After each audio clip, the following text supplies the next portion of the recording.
So I'm recording in CinemaScope now.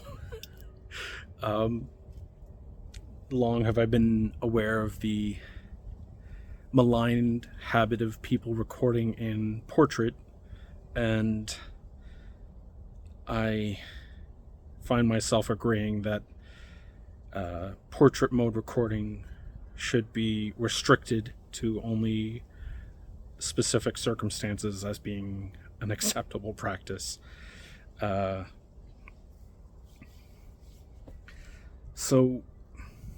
I'm sitting outside.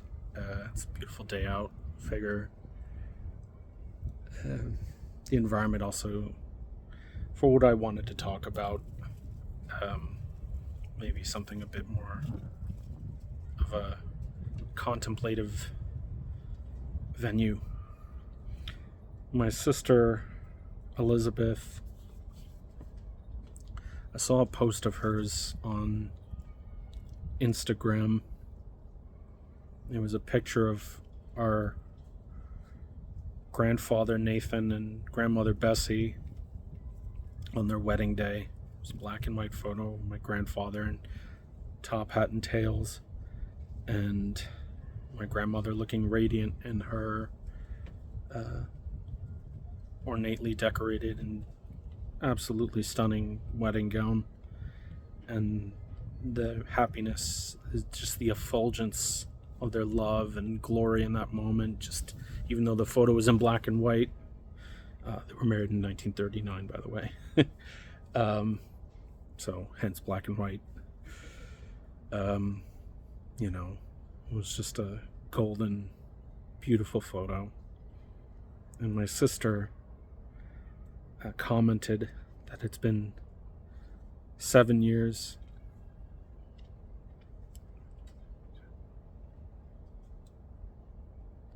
going on 8 now, actually, or 9, I don't even know, 2014, 15, 16, 17, 18, 19, 20, 21, 22, 23, yeah, going on 9 years, jeez. And that's how out of touch I am. I have no, it's just how time marches, how time passes, how time flies. But I wanted to talk about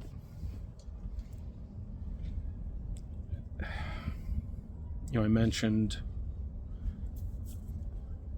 wanting to make a difference in people's lives, wanting to know that I'd had some kind of impact. There's the wisdom that people die twice. Once when they die themselves, and the second death when the last person who remembers themselves dies. And no one can truly live forever unless they're vampires, but that's a story for another time. Never mind. But there are people like my grandfather, my grandmother, extraordinary people out there all around the world who deserve to be remembered. And it's for many reasons that they deserve to be remembered. But it's the impact on those who knew them best and knew them, most intimately, the burden of remembering. My sister Elizabeth, I'll never forget when our grandmother Bessie died. I was only 5 years old. And my sister had this wall art. It was like a tufted fabric of balloons, and it said "Best Friends." And I don't know who gave it to her. I imagine one of her friends from school, or maybe, I don't know, maybe my grandmother gave it to her. I don't know.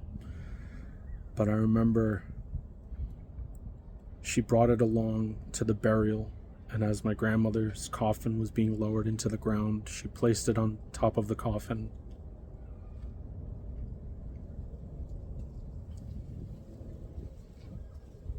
My sister was born in 1979. grandmother Bessie passed away in 1991. So my sister had the longest amount of time out of my parents' children to get to know and bond with our grandparents. And then obviously my grandfather, who made it to 97 with a week to spare, passed away in May of 2014. And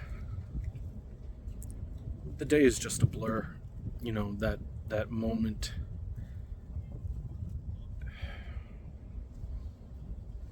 And I think of my own grief. I think of... I knew, my sister Rebecca, she had said, I thought he was going to live, he was going to make it to 100, 110, and certainly if he hadn't gotten stomach cancer, the man absolutely would have. He was, at his 95th birthday, he was sharp as a tack. But I knew I had to ready myself. Almost like an exercise. This man was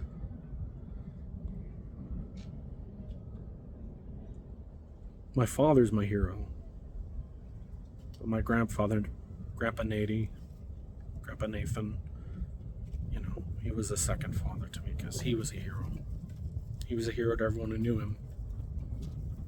I firmly attribute that I'm here today, alive, because of my grandfather.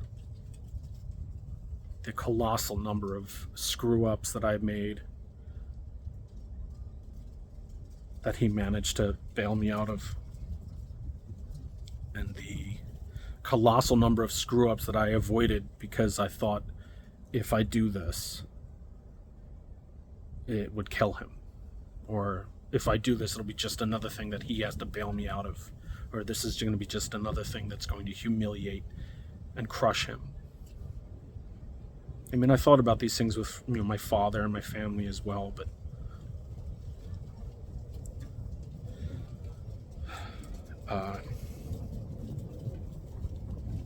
I wrote my grandfather's eulogy years before he passed, years before he even started to grow ill. My father's sister, Bodil, passed away in 2007 at the age of 65 in a very abrupt and unexpected manner. And I remember that I was talking to my friend Adam on Microsoft Messenger, of all things. That's how long ago this was. And the phone rang. I was up very early because Adam lived over on the West Coast, and the time zone difference. And I just remember that it being unusual that the phone rang, and I looked, and it was my father calling. And I put him on speakerphone because it was a cordless handset, but it was the base where the answering machine was, so you could hit speakerphone on that unit. And I was like, "Hey Dad, what's up?" And and he told me, he's like, "Your Aunt Bodil passed away last night." And there had been no warning, nothing that indicated that Bodil was unwell. She wasn't sick. She wasn't, ailing. She wasn't slowing down. I mean, she was in her 60s. My father said he noticed some things, but this was completely out of the blue. Just absolutely out of the blue. And I just was so kind of shocked and stunned. I think I was like, "Oh, Dad, that's terrible. I'm so sorry. I love you, Dad. I'm sorry if there's anything I can do." And I remember thinking to myself, like, "What the fuck are you saying, North? Like, you sound like you're the son of like a secondhand acquaintance offering half-hearted condolences after hearing the story, a week after the fact. Like, I don't know. What kind of response is appropriate? Should I have exploded in paroxysms of grief the second he said that my Aunt Bodil had passed away? And I remember my father saying, I love you. And he hung up. And my friend Adam was like, are you okay? And because he had heard everything, because I was still on the MSN. It was like a video chat. And he heard, us talking. And I was like, and it washed over me. Like, I think once my body and mind had time to process the news that I had just received, and I said to my friend Adam, I think I need to go. And there's no one around to witness, the histrionics of grief. And that's something that's important. I remember when I finally brought myself to visit my grandmother Bessie's grave for the first time in 2007, for the first time since 1991. And I remember it was in the winter, and there had been a fairly heavy snowfall, which was unusual for Long Island, New York.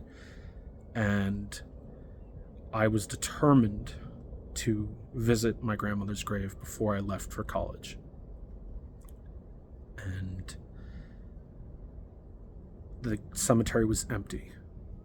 The office was open and the gate, it was daytime. And I remember being so grateful because as I walked up the path in the graveyard, I was 23 years old. So, it was 18 years since, or, if I was 5, you do the math. And as I walked up, it's amazing how much I remembered and how much came flooding back to me as I walked up that snowy, lonely path. And it struck me that the dead are dead, but it seemed to me so unfair that my grandmother should be relegated to sleeping under cold, wet snow, under the ground in the dark. And but the howl of misery that erupted out of me, the sadness, profound, raw. I'd asked for years in my family, we should go visit Grandma Bessie's grave, and everyone's saying, yeah, we should, but we never did. And I think largely for the same reasons that they didn't.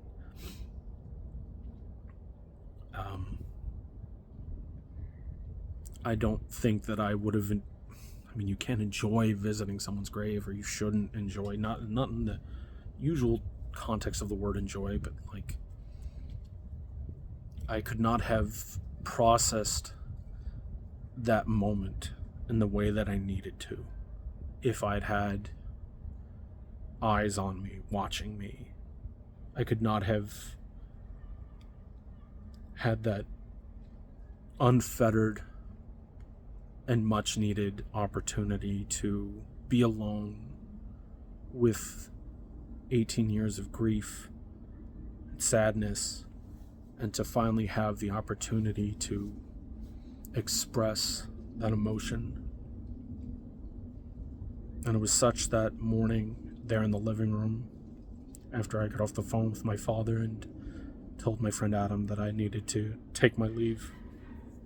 It was much the same. The house was empty. And, you don't need an audience to witness that kind of display.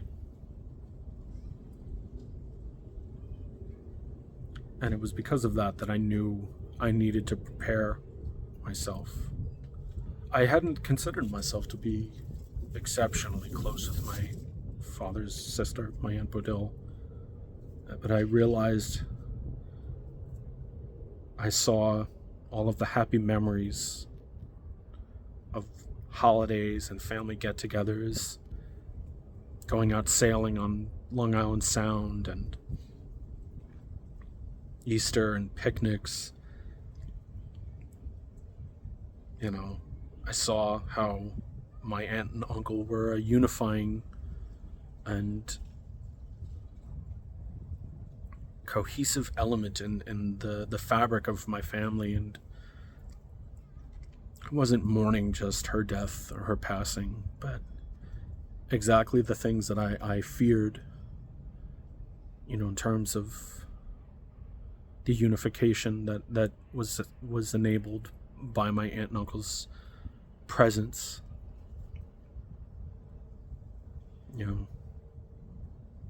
Getting together for holidays is a varied and disparate affair these days.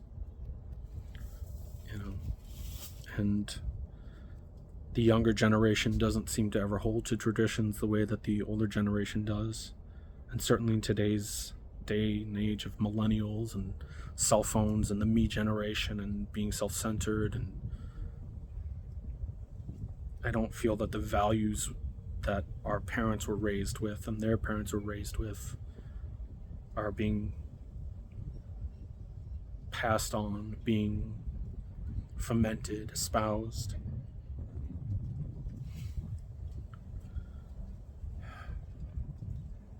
My sister Elizabeth, my sister and I spoke some time back, and she told me about how wretchedly our mother had treated her. And that it was a surprise, and yet it wasn't. The video that I could make talking about my mother would eclipse 100 videos in time and length and profundity. But I imagine much for the salvation and rescue and comfort that I found in the life and presence and influence of my grandfather. Much the same I am sure my sister found with our grandmother Bessie and with our grandpa Nathan. And it's not that I was unaware or blind,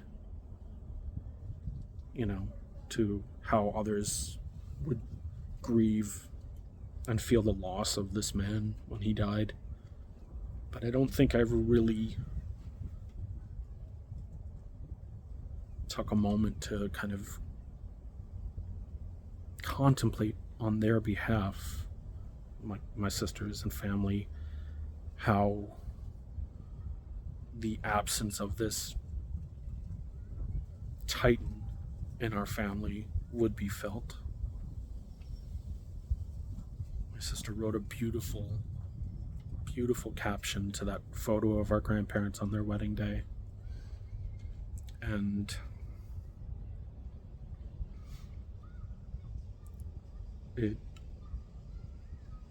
I knew I had not done right by my sisters in regards of considering how they felt about life, family, me, our grandparents, work, love. I don't think I'll ever truly be selfless, but I'd like to think that I've had a little bit of growth in this regard. Just a little bit. My sisters are wonderful people. Elizabeth, Sarah, Rebecca, Lara. I wouldn't trade them for the world. And I'm very grateful for them being in my life. My father, Henry.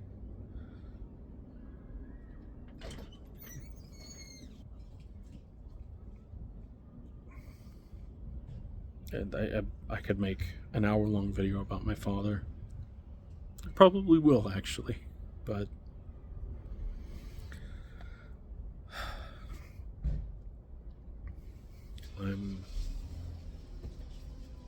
as I mentioned in a previous video about the progress of time and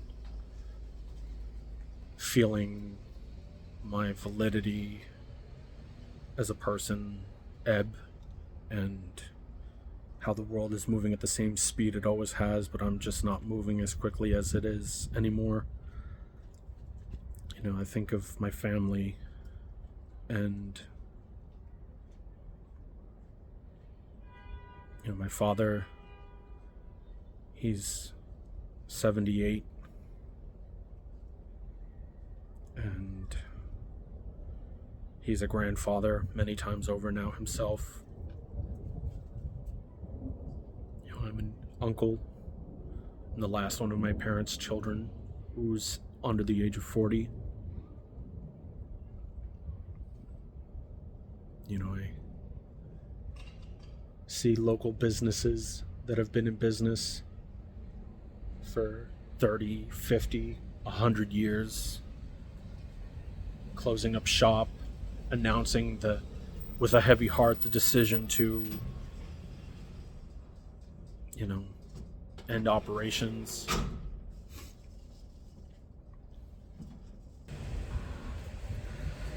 Hey. Come on, camera, what's going on here? Oh, there we go. Amazon truck came, and nice guy, but he was chatty. But I initiated it, telling him thank you, so it's my fault. Anyway,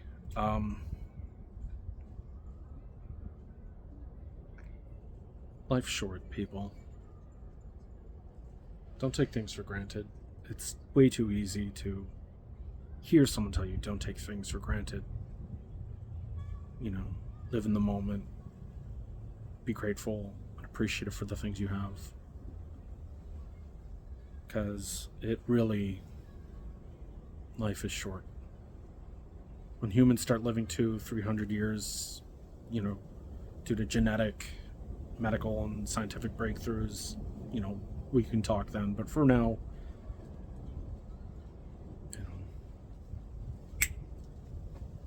it happens like that. To my family, if I don't tell you enough, which I know I don't, I love you. To my partner, I love you. Even to my mother, who I don't like, I love you. To all of you who've come and gone, Grandpa Nady, Aunt Bodil, Grandma Ida, Grandma Bessie, Aunt Molly, Uncle Bunny, Cousin Craig, all of you. I miss you. I miss you, and I'm sorry you're not here anymore. And I think of all of you all the time. I really do. Not a day goes by that I don't think of my grandfather. It's not a day that goes by I don't think of my Aunt Bodil. It's not a day that goes by I don't think of my father, my sisters, my mother. I hold you all very dearly in my heart, and I'm sorry that I don't tell you all enough how much you all mean to me. But you do. You are the world to me. I'm just not the type of person who gets on the phone to have a 5-minute phone call every day. Say, oh, okay, that's nice. Good to hear. All right, well, I'll talk to you tomorrow. Bye. I don't know. I also tend to think that my life is not interesting enough to warrant subjecting you to a phone call from me. But please know that I'm always thinking of all of you. Always. I love you. I really do.